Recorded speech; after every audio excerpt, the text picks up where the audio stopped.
Alright, Elbusia for aha, Ghana TV. Your best sir, move subscribe to the channel and move from my drink chair, comment section. Now, be sharing now. Mebunu ana mebunu bi yesha Dr. BAWUMIA yobia owo future edema mebunu. A lot of people are contesting ana yetie omonu masem. Nemom yesha Dr. BAWUMIA odemu sonko as a vice president. Yesha ejuma obeye in the vice president office. Currently obi a vice president o mamu hanom. Nanso obi ra classroom ko bisa school nkola se hwan ne mo vice president obo Dr. BAWUMIA din a on tisubium. It tells you ejuma nipa we beye aside enyama ba ku mienu bi ankoyi. He wotimi ama sa office na ye visible ama ye hu se enye office ye ceremonial office keke. Nemo ma ye office obitimi occupy ye ejuma.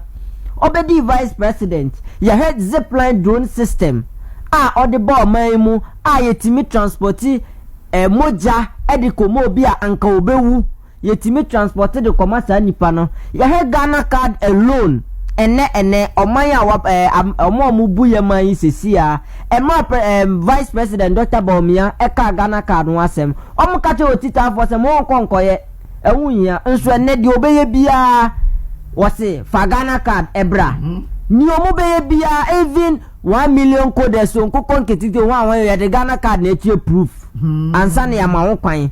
It tells you say eba ne sen obitimi dwen ade ewo 2017 ago say ene eba be ya ade ehu behia eti for me the Dr. BAWUMIA ye ka future obi a owo eyima mabunu it is Dr. BAWUMIA na mom se wo ye mabunu na se wo dwen da ache ho na se onye ne beba obotom ene na se wonye ne wubedi ene nko na wodwen da ache wasem a it is Dr. BAWUMIA again yen hwe se wama wo free SHS wie papa we ya say ye free bibi student loan wo universities student loan bebre beko school wonye skantua fees wa won for wo kire won nemom under president Ekufado no Dr. BAWUMIA free SHS ti wotimi ko free SHS ni bi ama wa pass kama enso akakakra ode beko university Dr. BAWUMIA bai o si student loan no answer na ye be ma obi no age wo kope wo fa bi wo nana bi wo anti bi a oye aban adwuma ana oye adwuma a yetene senate answer wa be guarantee ama o senye wa wofo na e wo anti bia osuro se obe guarantee ama wi dachi bi wontua ye betie fini pemu etu obi ampese obe enti na acquisition of student loan na esua nipa wokoji sua ba na enye se nipa mpe nipa pe na mom ko obe fa so nya Dr. BAWUMIA ye Ghana card ni yo se se yetimi ayade e fe ne Ghana card ewia adenti na ye enyi sa guarantee ni free honum na ye ma student na wo kwan e ma mo form Ghana card ni nko apply direct momo salo yibi na ye ne sa no go and check the numbers I appreciate bebre and student maji student loan in our various universities uncountable because of the Dr. BAWUMIA vision onyama mebunu media me kasese obi a owo datima mebunu a it is no other body than Dr. BAWUMIA me hu se uye mebunu na se wo baabi ana wo afafofo bi na kakra bi a wunya nti ana bibi e de ase obotom ana bose bi obi ase wunti a personal bose obi ase wo na wo de etire dia na me hu ne se wo no waka eti kakra de bia me kase enye se wo besia Dr. BAWUMIA na waka bibi ate wo na mom se wo ti echi ne ne wo hu ene ne wo hu ene ne papa aye ne ne opese wo ye. Again, let's look at the candidature of Dr. BAWUMIA. Olusi 2024 election adichi ye pe opasum die nti na oji ye mebunu se ye ne daachi ni nti no ehwa no beji tum se ankoye ye ni na ye ntena se ye be hihye hu biom abafoda foforo. Look at a peaceful man nanso na obi wo baabi se me de enka mempene ema metwen kakra na sa otwemu nka chaos bi kosi ya wana no koka ebia na sa panimu no wabone bra kakra o na ye mabunu na ye ho ba koka afi ne yepese ye bobra afi na ye ko school kakra na daachi ye nso yetimi abobobra no Dr. BAWUMIA dwen ya sa akofo ehu ana opie be kasa se anko yi ama no. Look at how peaceful this man is. Afi ye twe campaign asa nipa we eye from time of starting a probo se flag bearer yi aso watimpo ananumpo se o throw shot at obi onu obi enya kasakasa bi no negativity around him. It is all about his message. Nyoba obeye. The biana kofo kretiano ye to be maneno ye yes but look at how respectful and positive oye. Sa nipa we na se oye mabunu na se odo won kodom na. Wo no o future. Again, say ye mabunu yi. Mene me nkofo bi atiko kakra IFN no choose BAWUMIA win 2028. Choose BAWUMIA win 2028. Okay. Yedumedie ni na say yen de mabunu a wo ye delegate. Ana ye ni omudi nkomo e wo Greater Accra ha. CBW 2028. Yes. Okay. Yeduma ni na say mabunu a wo Greater Accra ha no. Ana ye ni omotwetwe nkomo na ye start here ye ni bi di nkomo no. We could see the energy nkofo we a wo ye mabunu wo ma Dr. BAWUMIA and it's no other reason no what help papa na adwuma a obeye in the vice president office any ni suade hunu a owo ema ye ndachefo no eno na ekenya won se won fa won to man bebo ye dia no na ye nka mbom ne enya adwuma ma Dr. BAWUMIA and it is say enya obi na ekan yankasa ye pia bonten a ye kwa pobo a ye di nkomo and ana ye hu sa niema we and you see the people are already convinced and they want to choose Dr. BAWUMIA. So ombedi enim kan. If he say, what say what help papa we are or ahobrase, obuade, or vision, obunipa, or no bia, obetimi, obeye jumama no na waye ochu wedi. Woduma no oye na eso enia ohun. No our vision edema mebunu bia a owo maimu na sa choose BAWUMIA ne ye nika won ne say enye say Dr. BAWUMIA na afro obi aba ne office say momra na monko ewe mayo eye mebunu a yankasa ye wo odode ma papa ne yaka ye ho abomu say dabi say 2028 ye besi e win power we will not go for anybody other than Dr. BAWUMIA ebiom ye say wona wo ye main opponent NDC our competent men and women than NPP. And only the NPP panini bi antena babi anka se Canada Japan asuma say or must say NPP. And only the or you okay to say it. But I bring a setting record straight here. Almost say BAWUMIA na asuma no say o me attack here. Mobo diagro. I say ya mama mo amoke kasa na say sebe ya mama abodamfo aduranom na na tosi etimitna TV so say and this ya manyokuo wo competent men and women chain NPP na chese ono ankasa na ya appointing no ase district assembly common fund administrator no ye incompetent wadia tumsa no be a we incompetent no what dear tum say one kasa na unye competent na nado di post no ma wo no ene ya wudi Canada Japan ti say or we ni obeye running mate no and you fi say Ghana for pe obi a oye incompetent yana you are telling MPP delegates say NDC far better and na to see kasa na NDC peoples apobrese because oye adwuma ma omo na MPP form be yi secret ni nyina montia ni ye MPP ye lose power 2024 wo performer government appointee a wako Iyoko kese pa eye na tosi akọ Iyoko 52 times niema waye no wo common fund ho ana o mama no condition montia ne ye me bia mu keys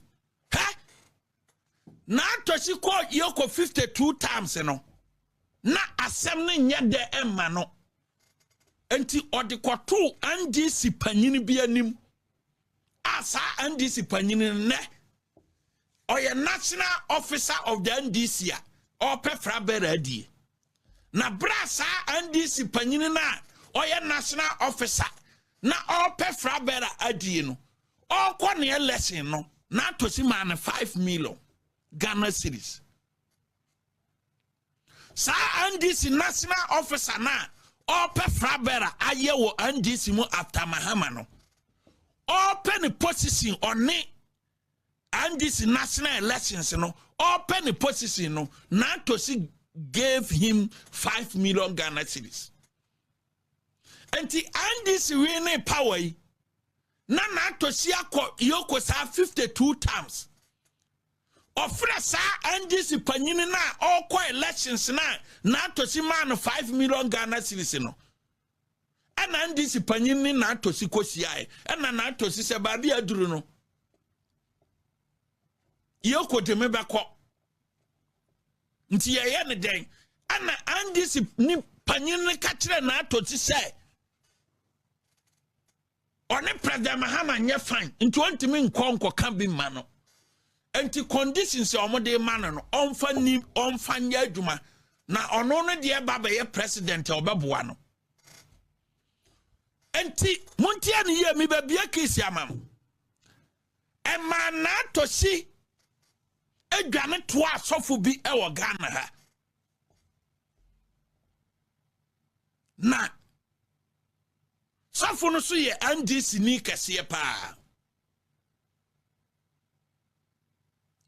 enti sofo no ne na atosisi aye ne NDC fo si aye no NDC fo na ka kire na atosi say asem na e wo ye ko mo investigating no se NDC betima boa ono na atosi ne dia Onyai BAWUMIA chidi. Because omo NDC for they don't like BAWUMIA. Say BAWUMIA be contested 2028 elections, They don't like BAWUMIA. Yaba bien samso. Anti condition sofu panyini no ene na atosi ne siaye. Ana sofu panyini ne say oni NDC fo akọ kasaye no wo mo si asem na ekoso a wako yeko 52 times no so mbeka so dia e de se ono na atosi ne free BAWUMIA chi because NDC nye happy say BAWUMIA ebe gina 2028 because our advantage echen candidate bia NDC de ne beba sa o say o mo ka kire na atosi say sofo no efiri oni NDC fo no kosiaye no oba ye no na atosi fie sofo panyin ne be ka kire na atosi say NDC fo no se men kantre se wo be koso adi BAWUMIA chi dia ene ye case ne de wo be kokot de watum enti BAWUMIA ne Canada Japan yimba ko se wo be konsa wom wo be di BAWUMIA chi akonsa wom ene se wo be di Canada chi me ye ja yimba ko ena na atosi se obedi Canada chi en sofu panyini na one na atosi sia ya sofu no ne ko plead on behalf of na atosi e wo NDC fo mpanfo bi honom no sa sofu no so e wo Canada Japan afa na omo ya nhihye ne nyina wie ye no na atosi hu kwana a obefa so afri BAWUMIA camp ntem enti sa sofo no kofa ono na kora ade ne ba na atosi fie ama omo ye se ye be hihye adwuma ye be hihye ne se mema makora no ahyemkom na nemi bodini momisa sofo Bernard de say okọ na atosi fie no meeting ben no okoye ya ansa na oba be kasa say na atosi eye omukọ planning ye say oba be hyenkom say mahun say na atosi ba be ye vice president na nipa obetima ye no vice president no eye Canada Japan wo mo hyehyeye e wo na atosi fie that day na atosi wo ye meeting na mini ho but me gina onyame oja oba eni sunsun kunkun ne din mu sai onyame a osoma ne ba kunkun a wanye bone da na obewu ye de ne moja kunkun de pepa me no mienu bone ne sai that day e wo fie honom no as why in the name of the Almighty God say Safo Bernard e wo fie no o man 300,000 Ghana cedis na ye 20,000 note o man 300,000 Ghana cedis Emma sɔfo panyini na ɔde Bernard ba fie hɔ no ɛka kyerɛ sɛ sika ni sa enti wo ma sɔfo Bernard 300,000 ɛyɛ 20,000 notes wo de ma no sɔfo panyini na ɔde Bernard ba yɛ no ɛka kyerɛ sɛ sika ni sa fa bi ka ho and wako yoko 52 times sa sɔfo panyini na meka no ebra wodi asɛm ne to nanim na ɔso obetima boaw ama yeko asɛm no enkosi hu no wasiesie no fine a yenim enti say sɔfo Bernard bɛba abɔnten abɛka sɛ mahu sɛ onyame ayi akyerɛ me sɛ na atosi bɛyɛ vice president we mo hyehyɛ no adwuma no ɛwɔ na atosi fie ɛnyɛ nkɔmhyɛ meka no wo onyame ogya ɔba ɛne sunsun kunkun di mu sɛ sɔfo Bernard sɛ nyame na ayi akyerɛ na ɔmra mene no mienu me se na nwumre me ka sɛ ɔka saa asɛm no wɔ na atosi fie a ɔmo hyehyɛ adwuma a ɔso ɔbɛyɛ ne nkɔmhyɛ de ama no sɛ ɛbɛyɛ a ɛyɛ nkɔmhyɛ nti na ɔkɔdi Kennedy akyi mahu sɛ wobɛyɛ running mate wobɛyɛ vice president na mmom nipa wobɛtumi ayɛ running mate no ɛyɛ Kennedy Japan mo hyehyɛ adwuma no ɛwɔ wo na atosi wo fie awurade ɛtoro na media ma oba konkona wanyɛ bɔne da ni mogya no empower me hontoma sɔfo Bernard so o meka bi say ya